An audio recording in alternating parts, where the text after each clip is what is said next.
I'm sitting at the kitchen table when Emily drops it on me. Not during an argument, not after a fight. Just Tuesday night, 7:30 p.m., while I'm sorting through the bills and she's loading the dishwasher.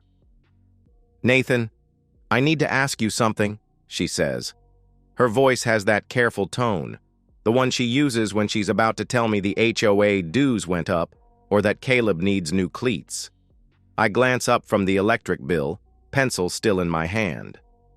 "What's up?" I ask. She turns off the faucet and faces me.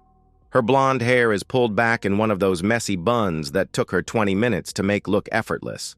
She's wearing yoga pants and a tank top, the uniform of suburban wives everywhere. After 17 years, I know every expression on her face. This one is new. "I want a hall pass," she says. The pencil stops moving. I look at her, waiting for the punchline or the context that makes this make sense. Neither comes. "A what?" I ask. "You know what I mean?" She leans against the counter, arms crossed. One night, just one night to feel like myself again. The kitchen feels smaller suddenly. The overhead light seems too bright. I set the pencil down and give her my full attention. "Feel like yourself," I repeat. "Yes." Her voice picks up speed now, like she's rehearsed this. "Nathan, I've been a mom and a wife for 17 years. I love Caleb. I love you. But I've lost myself somewhere in all of this. I'm 41 years old. I've been married to this woman since we were kids. I know the sound of her laugh when she's genuinely happy versus when she's being polite. I know she puts hot sauce on everything when she's stressed. I know she sleeps on her left side when she's content and tosses all night when she's not. Right now, she's standing in our kitchen, the kitchen we picked out together, with the backsplash she spent 3 weekends installing herself, asking me for permission to sleep with someone else. "Who is he?" I ask. She flinches. "It's not about—" "Who is he, Emily?" I repeat.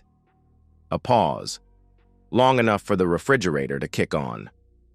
"There's this guy at the gym, Eric. He makes me feel alive," she says. Alive. As opposed to what our marriage makes her feel, I guess. I lean back in my chair. The numbers on the electric bill blur together. $97.32. Due on the 15th. "How long?" I ask. "How long what?" she responds. "How long have you been thinking about this?" She looks at the ceiling. "A few months. A few months. While I've been getting up at 6 every morning to make coffee for both of us. While I've been working 50-hour weeks to keep this house we can barely afford. While I've been coaching Caleb's little league team and fixing the garage door that sticks and pretending not to notice that she doesn't look at me the same way anymore. It's just one night, Nathan, just once, to get it out of my system," she says. Get it out of her system. Like it's a cold or a craving for ice cream. "And then what?" I ask. "Then we go back to normal, to us. But I'll be whole again." Normal. United States. Whole. The words bounce around in my head like pinballs. I think about our wedding day, about the first apartment we shared with the broken heater and the neighbor's dog that barked all night, about the way she cried when Caleb was born, and how she made me promise we'd never let anything hurt him. I think about 17 years of building something together, mortgage payments and school conferences and family vacations to the Outer Banks, date nights that became movie nights at home, the slow, comfortable drift from passion to partnership that I thought was normal for couples like us. Maybe it was normal. Maybe the problem is that Emily doesn't want normal anymore. "I need to think about this," I say. She nods too quickly. "Of course. Take all the time you need. But Nathan, please don't make this about you. This is about me finding myself again. Don't make this about me." "Right." She walks over and kisses the top of my head. A wife kiss. A comfortable kiss. The kind of kiss you give someone you live with but don't necessarily desire. "I'm going to check on Caleb," she says. Her footsteps fade up the stairs. I sit in the kitchen, staring at the bills spread across the table. House payment, car insurance, Caleb's school supplies, the normal architecture of a normal life. Something inside me shifts. Not breaks, shifts. Like a foundation settling, finding a new level. I pick up the pencil and finish calculating the electric bill. $97.32, due on the 15th. When Emily comes back downstairs, I'm still at the table. "He's doing homework," she says. "Math." "Good," I reply. She hovers near the doorway, uncertain. "So, we're okay?" I look at her. Really look at her. The woman I married. The mother of my child. The person I've shared a bed with for more than half my life. "Yeah," I say. "We're okay." She smiles then. Relieved. Like she just asked for a small favor instead of permission to detonate our marriage. "Thank you for understanding," she says. Understanding. Sure. That night, she falls asleep quickly. I lie awake staring at the ceiling, listening to her breathe. 17 years of marriage, 17 years of building something together, brick by brick, compromise by compromise. 17 years of assuming we were on the same team. I don't feel angry. Anger would be easier. Anger would be normal. What I feel is clarity. She didn't just ask for a hall pass. She auditioned for a life without me. And now she's waiting to see if she gets the part. The digital clock reads 2:47 a.m. when I finally understand what that shift was, that settling feeling in my chest. It wasn't my heart breaking. It was my patience ending. 3 days pass before Emily brings it up again. I make breakfast, she drinks her coffee, Caleb complains about his math teacher, and we perform the domestic ballet we've perfected over the years. To anyone watching, we look normal, functional. I've gotten good at normal. "So," she says Thursday morning after Caleb leaves for school, "have you thought about what we talked about?" She's using her careful voice again, testing the temperature. "Yeah," I reply. I pour myself another cup of coffee. Black. I stopped using cream years ago, though I can't remember why. "And?" she asks. I turn to face her. She's still in her robe, hair loose around her shoulders. This is how I used to see her every morning before work, soft and sleepy and mine. "I want you to be happy, Em," I say. Her face brightens. Hope, relief, something between the two. "Really?" she asks. "Really? If this is what you need..." I shrug. "Then you should have it." The lie comes easily. Too easily. Maybe I've been practicing deception longer than I thought. She crosses the kitchen and hugs me. Tight, grateful, like I just gave her a gift instead of a loaded gun. "Thank you. God, Nathan, thank you. I know this is hard for you," she says. Is it hard? I inventory my feelings like I'm checking circuit breakers in an electrical panel. Hurt? Yes. Betrayed? Definitely. But hard suggests struggle, and I'm not struggling. I'm planning. "When?" I ask. She pulls back to look at me. "This weekend? Saturday night?" "Sure," I say. I'll be back Sunday morning, early.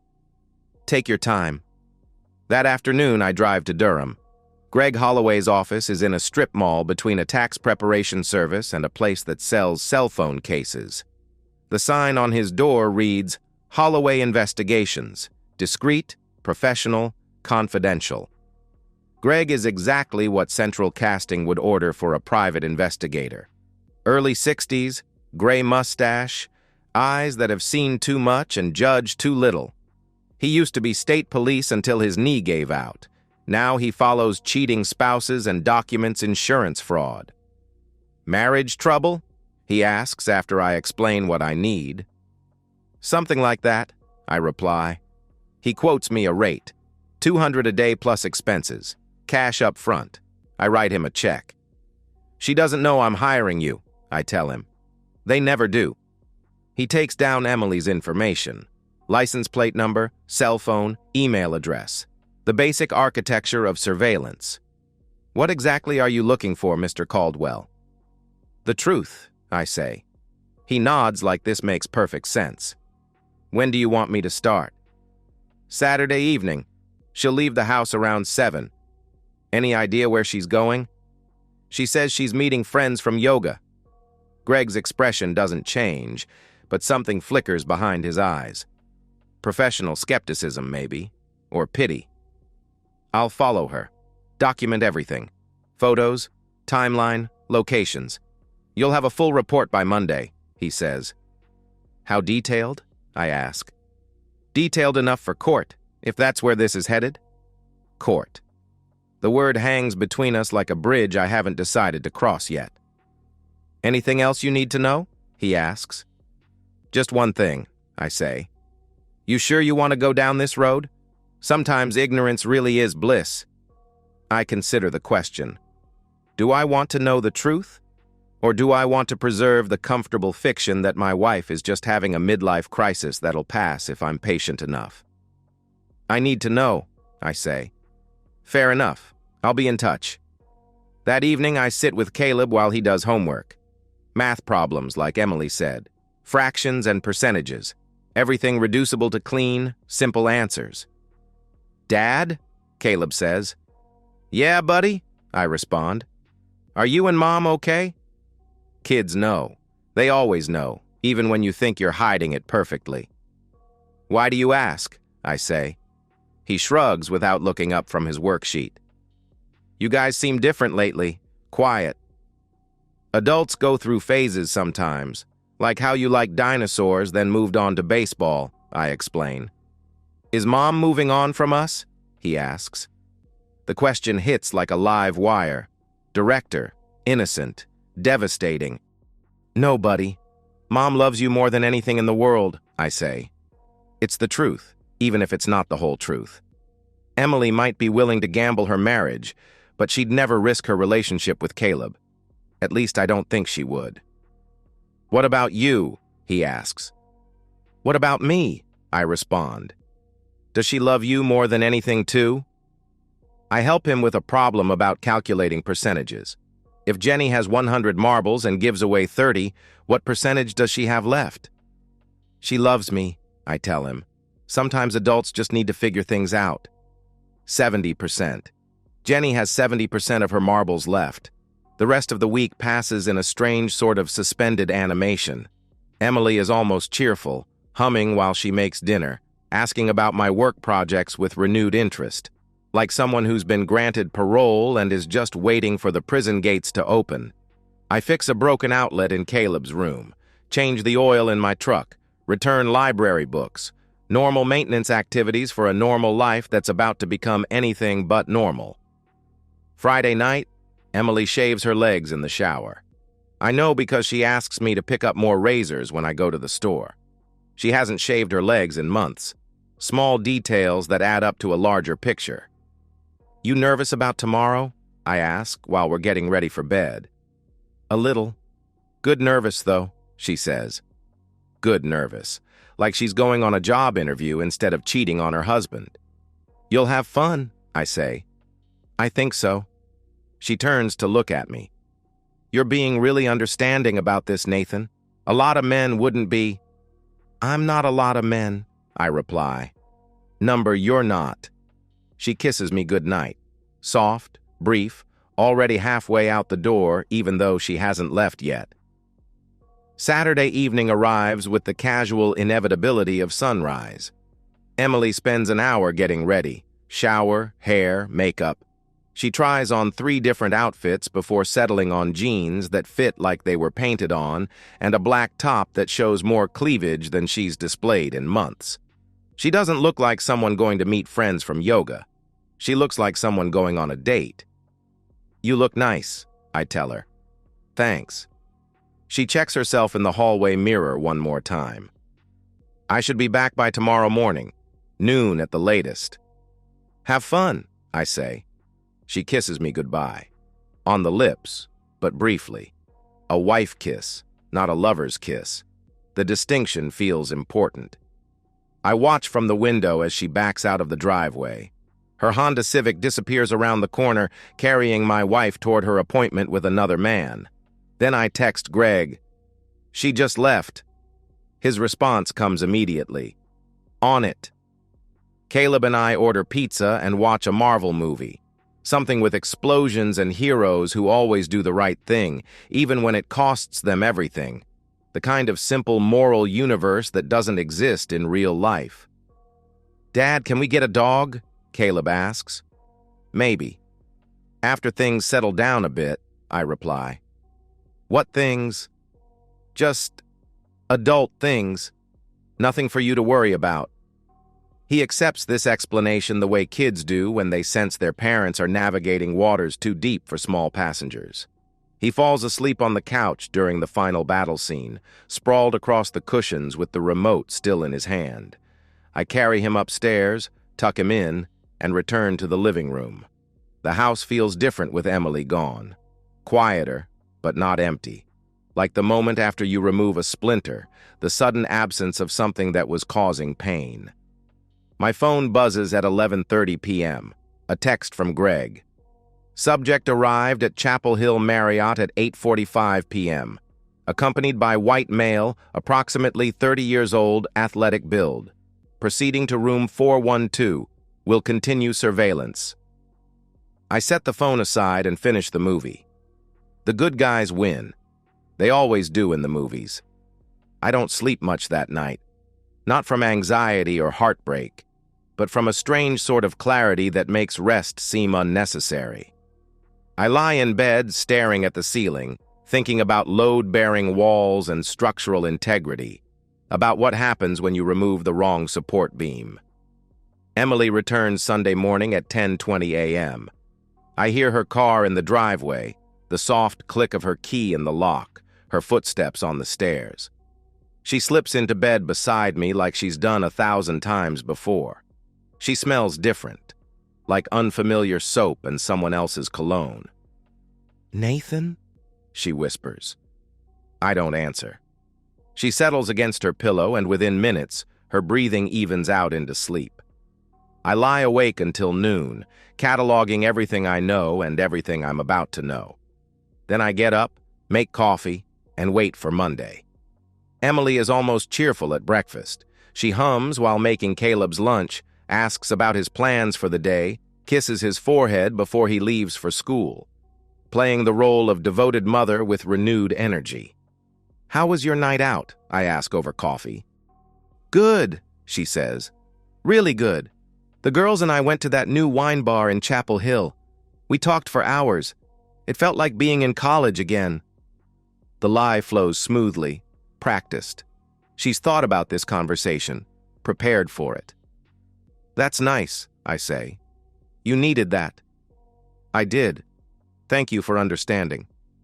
She goes to work with a spring in her step, like someone who's just scratched an itch that's been bothering her for months. Greg's report arrives Tuesday morning via secure email. 47 pages of professional documentation, time-stamped photographs, hotel records, bar receipts showing drinks ordered to room 412, security camera stills from the lobby and elevator. The photos are clinical in their precision. Emily entering the hotel with a man who looks like he stepped out of a fitness magazine. Eric, presumably. Tall, broad shoulders, the kind of confident posture that comes from being young and desired. They're holding hands in 3 of the photos. The final image shows them leaving together the next morning. Emily's hair is different, messier. Her clothes are wrinkled. Eric's arm is around her waist, proprietary and casual. I study the photos for 20 minutes, looking for something that might change the equation. Maybe they just talked. Maybe they had drinks and realized they'd made a mistake. Maybe my wife of 17 years couldn't follow through on her plan to sleep with a stranger. The hotel bill tells a different story. Room service ordered at 9:30 p.m. Champagne, strawberries. Late checkout at 11 a.m. the next morning. I close the laptop and sit in my home office for a long time. Through the window, I can see our neighbor, Mrs. Peterson, walking her dog. Life continuing its normal rhythm while mine recalibrates around new facts. The strangest thing is how unsurprised I am. Not happy, not devastated, just confirmed in suspicions I didn't know I had. Like when you finally get the test results that explain why you've been feeling sick. When Emily gets home from work that evening, she's practically glowing, humming while she starts dinner, asking Caleb about his day with genuine interest, playing the role of wife and mother with renewed enthusiasm. "How was your weekend?" I ask over dinner. "Wonderful," she says. "The girls and I went to that new wine bar in Chapel Hill. We talked for hours. It felt like being in college again." Same lie, delivered with the same practiced ease. She's committed to this fiction. "That's nice," I say. "You needed that." "I did. Thank you for being so understanding about everything." Caleb tells us about a science project involving volcanoes. Emily laughs at his description of mixing baking soda and vinegar. I watch her perform the role of devoted mother while the images from Greg's report cycle through my memory. After dinner, she suggests we watch a movie together, something we haven't done in months. She curls up next to me on the couch, head on my shoulder, fingers playing with the buttons on my shirt. "I feel like myself again," she murmurs during a quiet scene. "Good," I say. "I was worried you'd be angry." "Why would I be angry?" I ask. "I don't know. Some men would be jealous about their wives having fun without them. Their wives having fun. That's what she's calling it." "I'm not some men," I reply. "No," she agrees. "You're not." That night, she initiates sex for the first time in months. She's enthusiastic, present in a way she hasn't been in years. Afterward, she falls asleep with her head on my chest, breathing deep and satisfied. I stare at the ceiling and think about foundation shifts, about load-bearing walls and structural integrity, about what happens when you remove the wrong support beam. Wednesday morning, I call a locksmith. The locksmith arrives at 9:30 a.m., 40 minutes after Emily leaves for her job at the real estate office. Professional, efficient, no questions asked. $200 cash to change the locks on both the front and back doors. He hands me 3 sets of keys and disappears into his truck. Caleb is at school. The house is mine.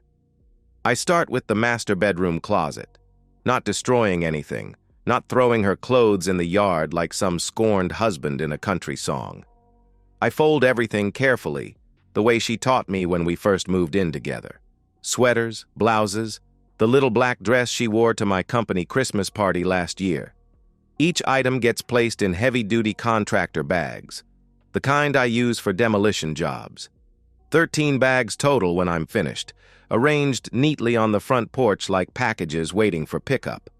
Her dresser next. Underwear, jewelry, the perfume I bought her for her birthday. The small things that turn a house into a home for someone. I pack everything with the same methodical care I use when wiring a house. Each connection matters. Each detail serves a purpose. The bathroom medicine cabinet, her prescription bottles, expensive face creams, the electric toothbrush she insisted we needed. Everything that marks her territory in our shared space. I'm not angry. The realization surprises me. This doesn't feel like revenge. It feels like restoration, like returning something to its proper order.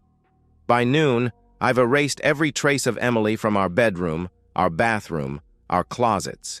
17 years of shared space reduced to garbage bags on a porch.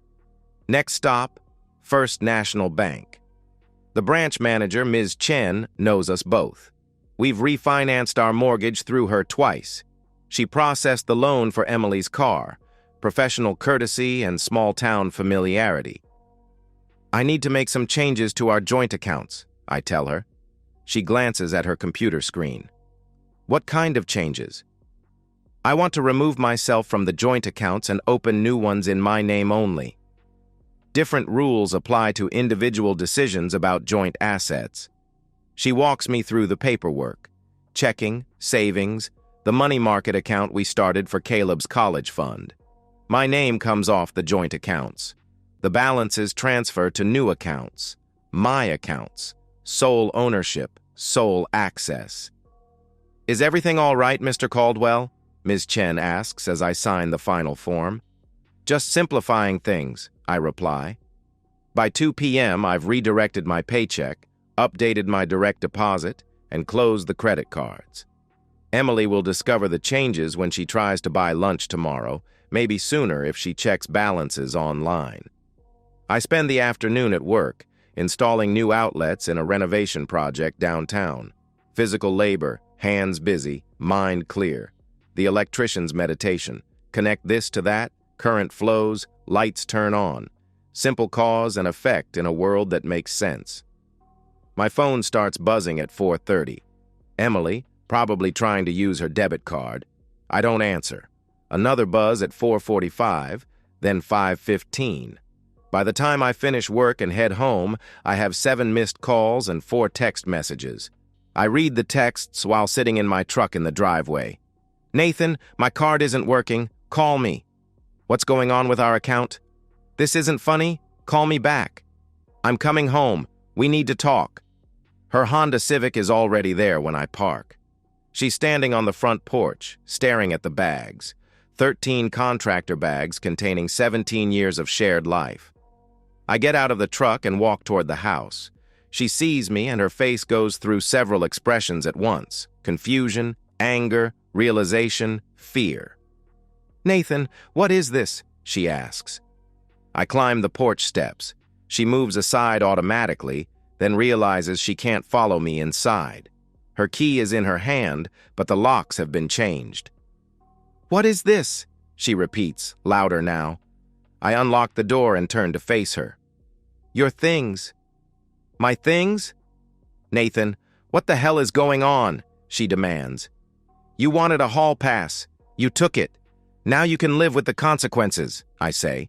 Her mouth opens and closes like she's trying to form words that won't come. I don't understand." "Chapel Hill Marriott, room 412, Eric from the gym." I keep my voice level, conversational. "You stayed until Sunday morning, ordered room service, champagne and strawberries." The color drains from her face. "How do you know?" "I hired someone to follow you," I say. "You what?" she gasps. "A private investigator, very professional, very thorough." I pull out my phone and show her one of Greg's photos. Emily and Eric entering the hotel, his hand on the small of her back. "He documented everything." She stares at the screen like it might burst into flames. "Nathan, please, let me explain." "Explain what?" "That you lied to me? That you spent Saturday night with a stranger while I watched movies with our son?" I ask. The words hang in the air between us. I rarely raise my voice, especially not at her. But this isn't about volume. It's about finality. "It was just one night. You said," she begins. "I said I wanted you to be happy. I didn't say I'd stick around to watch you throw away our marriage," I interrupt. Tears start then. Real ones, not the careful tears she uses during arguments. "Nathan, please. I made a mistake. I can fix this." "No, you can't," I say firmly. "Yes, I can. We can go to counseling. We can work through this," she pleads. "Emily." My voice is steady, final. "You auditioned for a life without me. Congratulations. You got the part." I step inside and close the door. The lock clicks with a solid, satisfying sound. Final punctuation. She pounds on the door. "Nathan! Nathan! Open this door! We need to talk!" I walk to the kitchen and pour myself a beer. Through the window, I can see her on the porch, phone pressed to her ear. Calling someone. Her parents, probably. Or maybe her sister. Definitely not Eric. Guys like that don't stick around for the messy aftermath. The pounding stops after 10 minutes. Her car starts and pulls out of the driveway. I watch the taillights disappear down our street, carrying my wife toward whatever comes next in her carefully planned new life. Caleb comes home at 6:30, dropped off by his friend Mason's mom after baseball practice. "Dad, where's Mom's car?" he asks. "She went to stay with Grandma and Grandpa for a while," I reply.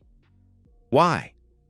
I look at my 12-year-old son, still innocent, despite knowing more than he should about the tensions between his parents. In a few years, he'll understand the full scope of what happened here. For now, he deserves a simple answer. Sometimes adults need space to figure things out, I explain. Is she coming back? He asks. The question I've been dreading and preparing for simultaneously.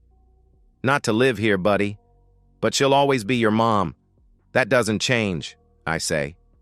He nods solemnly, processing this with the resilience kids possess when their world shifts beneath them. Are we going to be okay? He asks. Yeah, we're going to be just fine, I tell him. And for the first time in days, I believe it.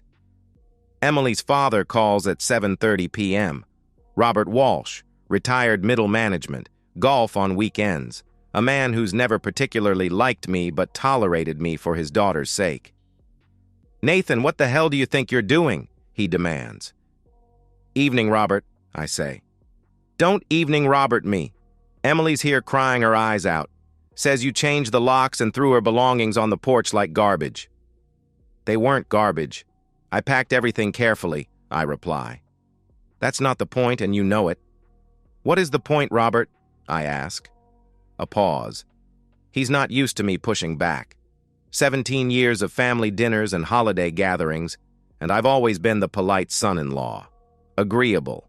Accommodating. The point is you have a family. A son. You can't just tear everything apart because you're upset, he says. I didn't tear anything apart, I respond. Then what do you call this? Consequences. Attorney Jennifer Morrison's office overlooks downtown Raleigh from the 15th floor of a glass building that reflects morning sun like a mirror. She specializes in family law, according to her website. Divorce, custody, asset division. The legal archaeology of failed marriages.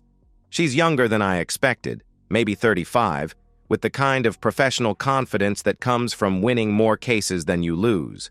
Dark suit, minimal jewelry, a handshake that means business. Mr. Caldwell, I've reviewed the documentation you sent over. This is fairly straightforward given the circumstances, she says. The circumstances. She means the photos, the hotel records, the evidence of Emily's infidelity documented with professional thoroughness. North Carolina allows fault-based divorce, she continues. Adultery affects both property division and alimony considerations. Your wife's actions give us significant leverage. Leverage. Legal terminology for the simple fact that actions have consequences. What about custody? I ask. Primary custody should be achievable, especially given the documented poor judgment regarding the extramarital affair. Courts favor stability, and you've maintained the family home, kept your job, demonstrated consistent parenting. She opens a folder containing forms that will legally dissolve 17 years of shared life. Petition for absolute divorce. Complaint for custody and support. Documents that transform emotions into legal facts. Timeline? I ask. 6 months minimum. Could be longer if she contests, but given the evidence. She shrugs. Professional assessment based on professional experience. I sign the papers. My signature looks different somehow. More deliberate. More final. That afternoon, Emily gets served at her real estate office. A process server, polite and professional, handing her an envelope that contains the legal end of our marriage. She calls me 2 hours later. Nathan, please, we need to talk, she says. Talk to my lawyer, I reply. This is insane. You're being vindictive. I'm being practical. What about Caleb? You're putting him through this because you're angry at me, she accuses. I'm putting him through this because you made choices that ended our marriage. I'm just making it official, I say. Silence. Then, I want to see him. Weekends. Pick him up Saturday morning, bring him back Sunday evening. That's not enough, she protests. It's what you get. She starts crying then. Real tears, not manipulative ones. The sound of someone realizing that actions have permanent consequences. Nathan, I'm sorry. I'm so sorry. I'll never see Eric again. I'll do anything, she pleads. I know you will. But it doesn't matter anymore, I say. Why not? Because trust isn't something you can rebuild after you've nuked it from orbit. Because I'll never look at you again without seeing those hotel photos. Because our son doesn't need to grow up watching his parents pretend to love each other. I do love you, she insists. Maybe, but you love yourself more. That's not enough for a marriage. I hang up and turn off my phone. That evening, Caleb and I order Chinese food and eat it straight from the containers while watching a baseball game. Simple pleasures, uncomplicated by emotional manipulation. Dad, Caleb says. Yeah, I respond. Are you sad about the divorce? Kids cut straight to the heart of things. No diplomatic language or careful phrasing. Sometimes, but not the way you might think, I reply. What way then? I think about this. How to explain the difference between sadness and disappointment, between grief and relief. I'm sad that things didn't work out the way we planned. But I'm not sad about who I am without her, I say. He nods like this makes sense. Are we going to be okay? Better than okay, I tell him. How do you know?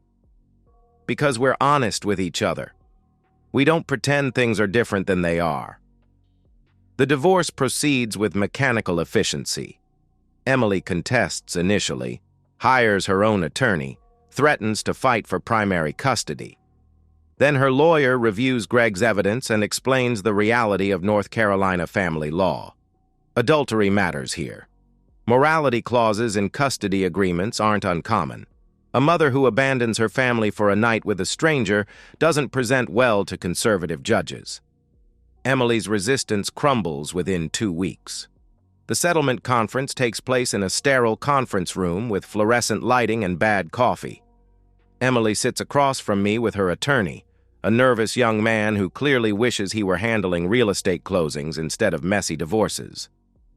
My client is prepared to accept the proposed custody arrangement, he announces.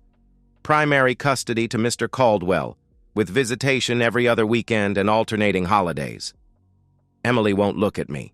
She stares at her hands, occasionally wiping tears with tissues her lawyer provides. Property division? Asks my attorney. The marital home to Mr. Caldwell, along with his retirement accounts and vehicle. Mrs. Caldwell retains her vehicle and personal property. Alimony? A pause. Emily's attorney shuffles papers. Given the circumstances, my client waives any claim to alimony. The circumstances.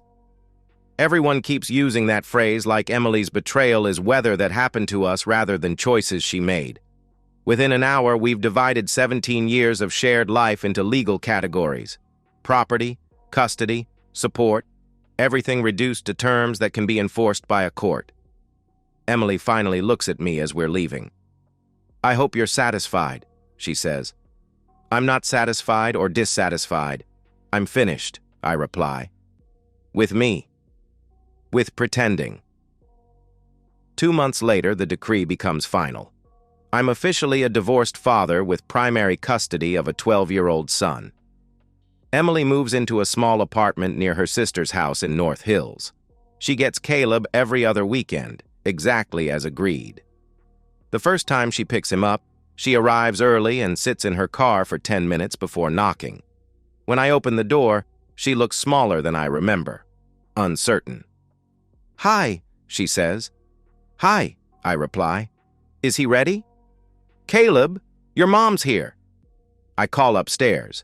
He comes downstairs with a backpack containing clothes, homework, and his gaming device, the possessions of a kid learning to live in 2 places. Hey, Mom, he says. Hey, baby.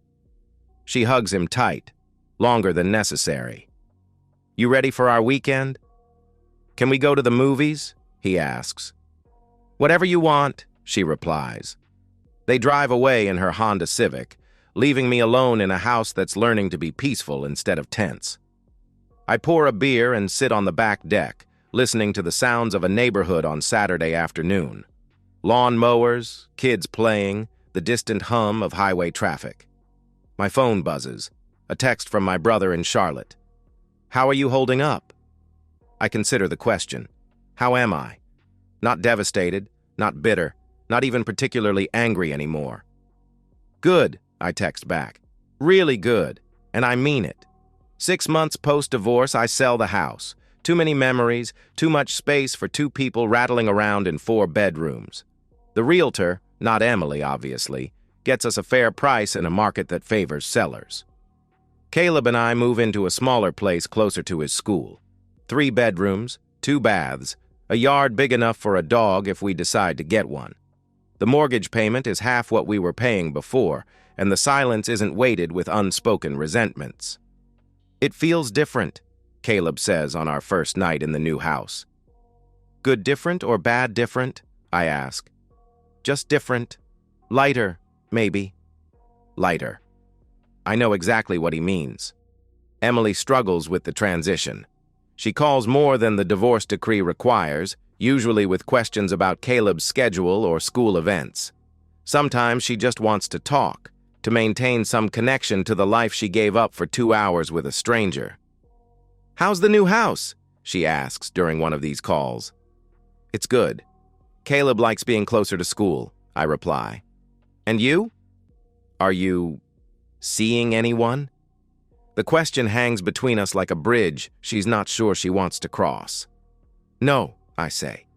"Why not?" "Because I'm not ready. Because I'm focused on being a good father. Because I'm learning to be content with my own company." "You always were self-sufficient," she says. "It's one of my better qualities." A pause. Then, "I miss you. You miss the security I provided, the life we built. But you don't miss me," I reply. "How can you say that?"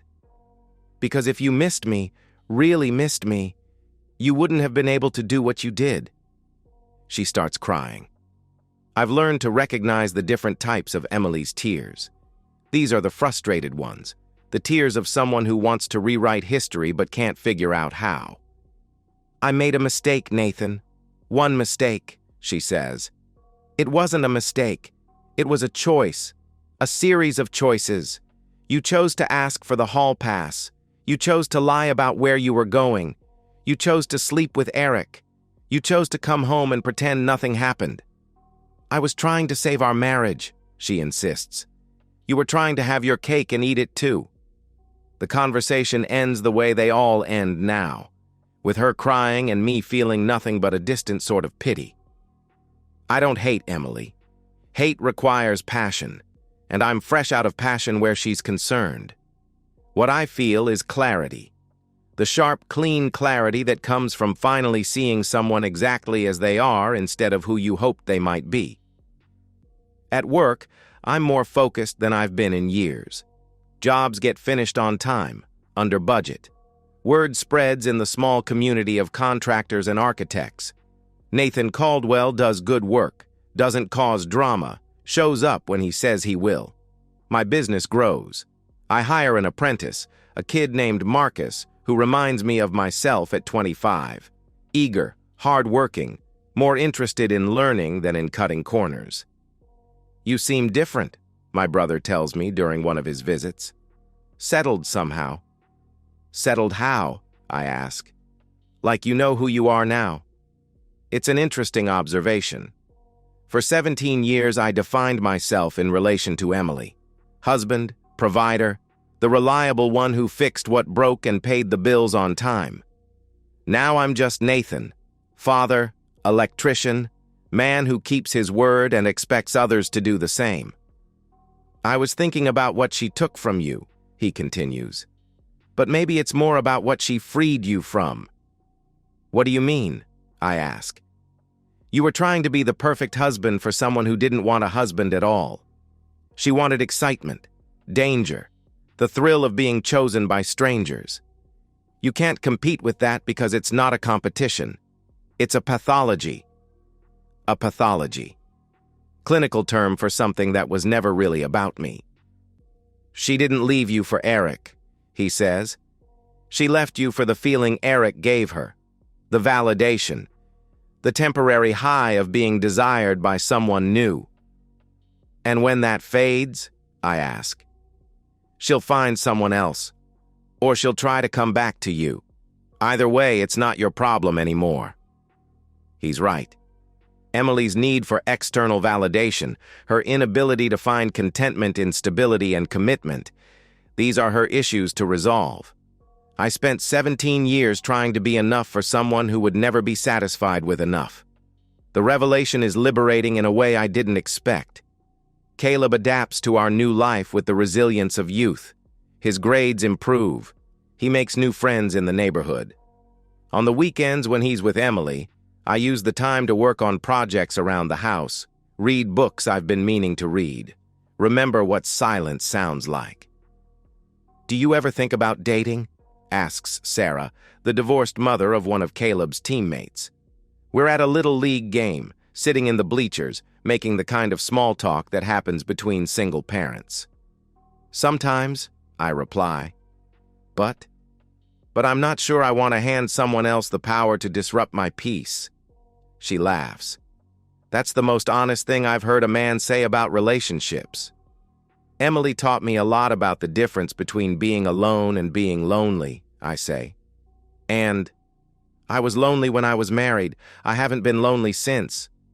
The game continues. Caleb gets a hit, steals second base, slides into third on a wild pitch. I cheer from the stands, taking pictures on my phone, being present in a moment that belongs entirely to him and me. This is enough. This quiet life, this simple contentment, this absence of drama and emotional manipulation. Emily took 17 years of my life, but she gave me something too. The knowledge that I don't need someone else to complete me. I was complete all along. I just forgot for a while. 1 year later, Emily shows up at the house on Caleb's 13th birthday. Not our old house.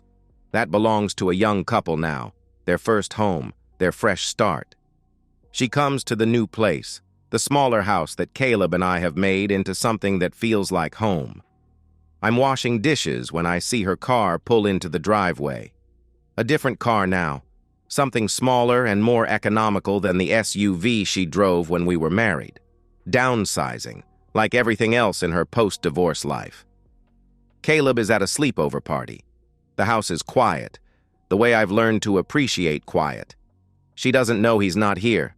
She's brought a present. I can see it through the kitchen window, wrapped in blue paper with a silver bow. She stands on the porch for a full minute before knocking. When I open the door, she looks older. Not dramatically, but in the small ways that show when someone's life hasn't gone according to plan. Tired around the eyes, less confident in her posture. "Hi, Nathan," she says. "Hi," I reply. "Is Caleb here? I brought him something for his birthday." "He's at a friend's house. Sleepover party," I tell her. "Oh." She looks down at the wrapped gift in her hands. I should have called first. "Probably," I agree. An awkward pause. She's waiting for me to invite her in, or at least to step aside so she can enter. I don't move. "How have you been?" she asks. "Good." "You?" I respond. "Okay. Different. Still figuring things out." Figuring things out. The eternal project of people who never learn to be content with what they have. Can I come in?" "Just for a minute?" she asks. I consider this. The practical reasons to say no. She doesn't live here anymore. Boundaries are important. Caleb isn't even home to see her. The emotional reasons. I don't owe her anything. This house is my sanctuary. Some doors shouldn't be reopened. "Better if we talk out here," I say. She nods, sets the present on the porch railing. "The house looks nice. You fixed it up." "Thanks," I reply. "Are you happy, Nathan?" The question surprises me with its directness. Emily was never one for cutting to the heart of things. "Yeah, I am," I say. "Really?" "Really." "I think about us sometimes. About what we had," she says. "What we had wasn't real, Emily. It was me trying to be enough for someone who couldn't be satisfied with enough, I reply. That's not fair. Fair? I almost smile. You asked me for permission to cheat on me. You lied about where you were going. You spent a night with a stranger and came home pretending nothing happened. Now you want to talk about fair? She looks away, toward the street where kids are riding bikes and neighbors are walking dogs. Normal suburban evening activities in a world that keeps spinning regardless of individual drama. I miss you, she says quietly. You miss the idea of me, the security, the life we built. But you don't miss me, I tell her. How do you know what I miss? Because if you really missed me, you wouldn't have been able to do what you did. People don't destroy what they actually value. Tears start then. I recognize them. The frustrated tears of someone who wants to rewrite history but can't figure out how. I was lost, Nathan. I felt invisible, like I'd disappeared into being just a wife and mother, she says. Just a wife and mother. You keep saying that like it's a prison sentence instead of a choice you made every day for 17 years, I respond. You don't understand. I understand perfectly. You got bored with the life you built and decided to blow it up. You thought you could have your excitement and your security too. You were wrong. She wipes her eyes with the back of her hand. What about forgiveness? What about second chances? I forgave you. That doesn't mean I have to trust you again. That doesn't mean I have to pretend you didn't show me exactly who you are when you thought it was safe, I say. People change, Nathan. Maybe, but I'm not interested in finding out. The conversation has reached its natural conclusion.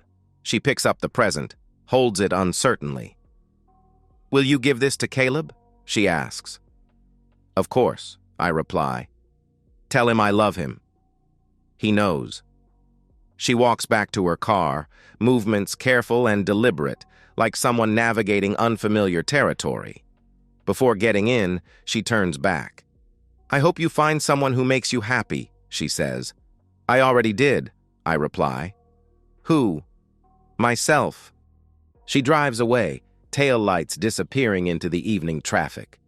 I stand on the porch for a moment, listening to the sounds of the neighborhood.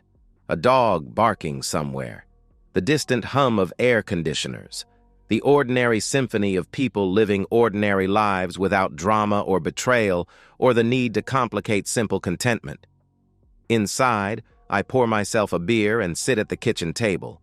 The same table where I help Caleb with homework, where we eat breakfast together every morning, where we plan our weekends and talk about his day at school.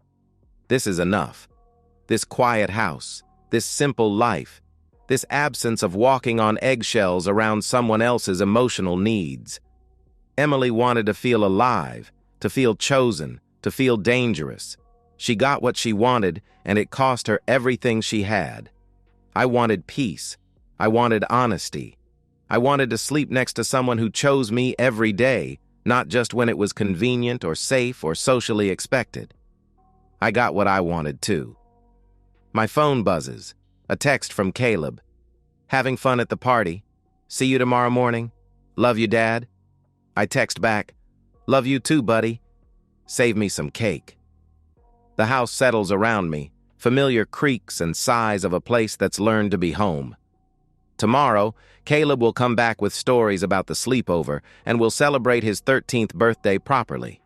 We'll go to the batting cages, maybe catch a movie, definitely get ice cream. Simple pleasures, uncomplicated by the emotional debris of broken promises and shattered trust. I finish my beer and lock the door. The sound of the deadbolt clicking into place is solid, final. The sound of a boundary that holds. Some doors, once closed, should stay that way. In the morning, there will be pancakes and birthday songs and the easy laughter of a father and son who trust each other completely. There will be no walking on eggshells, no careful conversations around topics that might trigger emotional explosions, no pretending that everything is fine when it's not. There will be truth. There will be peace. There will be enough. Sometimes you don't have to burn a bridge. You just take your love off it and let them fall. And so, we've reached the end of today's story. Was it what you expected, or did it take a twist you didn't see coming? I'm curious to hear your thoughts. Share them in the comments below, and let's get a conversation going.